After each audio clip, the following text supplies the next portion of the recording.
السلام علیکم۔ آج کی اس ویڈیو میں ہم ڈسکس کرنے جا رہے ہیں برک ورک کے بارے میں کہ سائٹ پہ برک ورک کرواتے وقت کن کن چیزوں کا خیال رکھنا چاہیے۔ ان میں جو سر فہرست ہے چنائی کے کام میں، برک ورک کے کام میں، وہ یہ ہے کہ برک کی جو کیورنگ ہے وہ اچھے سے ہونی چاہیے تاکہ برک کا اور مارٹر کا جو بانڈ ہے وہ آپس میں پراپرلی بن سکے۔ اگر برک کی کیورنگ نہیں ہوگی، آپ کی جو برکس ہیں وہ خشک ہوں گی، تو جو ہمارا مسالہ ہے اس میں جو پانی ہوگا وہ برکس اپنے اندر ابزرو کر لیں گی، یعنی کہ اس کو چوس لیں گی۔ ہمارا جو مارٹر ہوگا وہ خشک رہ جائے گا، جس سے کیا ہوگا، ہمارا جو برک کا اور مارٹر کا بانڈ ہے وہ نہیں بنے گا، جس سے کیا ہوگا، ہماری دیوار وہ کمزور ہوگی۔ اس کے لیے ہم کیا کرتے ہیں، ہم برکس کی کیورنگ کرتے ہیں۔ کیورنگ کے بعد اس کا ہمارے مارٹر کے ساتھ جو بانڈ ہے وہ بہتر بنتا ہے، جس سے کیا ہوتا ہے، مضبوطی حاصل ہوتی ہے۔ اس میں آپ لوگوں نے دیکھا ہوگا موسٹلی ہمارے پاس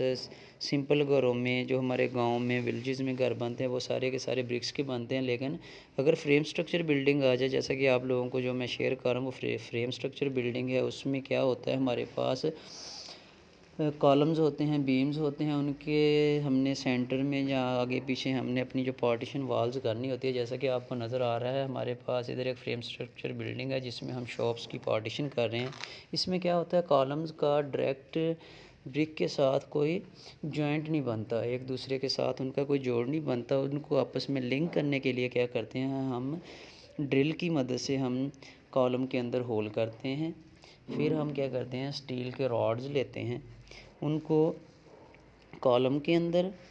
پش کرتے ہیں، اور پھر ہماری جو دیوار ہے اس کے ساتھ ہم اس کو لنک کر دیتے ہیں۔ اس سے کیا ہوتا ہے، دیوار کا اور کالم کا آپس میں جوائنٹ بن جاتا ہے، اچھا بانڈ بن جاتا ہے، جس سے کیا ہوتا ہے، دیوار کی مضبوطی بڑھ جاتی ہے۔ اس سے ایک تو دیوار اپنی جگہ سے آگے پیچھے نہیں ہلتی، دوسرا اس میں مضبوطی ڈبل سے ٹرپل ہو جاتی ہے، تیسرا جب ہم اس کو پلستر کریں گے تو کالم کے ساتھ جو موسٹلی آپ لوگوں نے دیکھا ہوگا کہ ایک سپیس ہی نظر آ جاتی ہے، جو پلستر ہے یا دیوار ہے اپنی جگہ سے تھوڑی سی سپیس شو کر دیتی ہے، اس سے وہ بھی شو نہیں ہوگی۔ اور جب بھی ہم نے اس کو اپنا چنائی کا کام مکمل کرنا ہے تو ہم نے اس کے اوپر برش کی مدد سے دونوں سائڈوں سے پراپرلی اس کی صفائی کرنی ہوتی ہے، اس کو رف کرنا ہوتا ہے۔ جو بھی اس کے اندر ہولز نظر آتے ہیں موسٹلی ان کو ہم نے بند کیا ہوتا ہے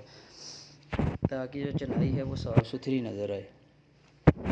امید ہے کہ آپ لوگوں کو بہت اچھے سے سمجھ آ گئی ہوگی۔ اگر پھر بھی اس کے متعلق کسی کو کوئی کویسچن ہو، کوئی سوال ہو، تو وہ کمنٹ سیکشن میں پوچھ بھی سکتا ہے اور بتا بھی سکتا ہے۔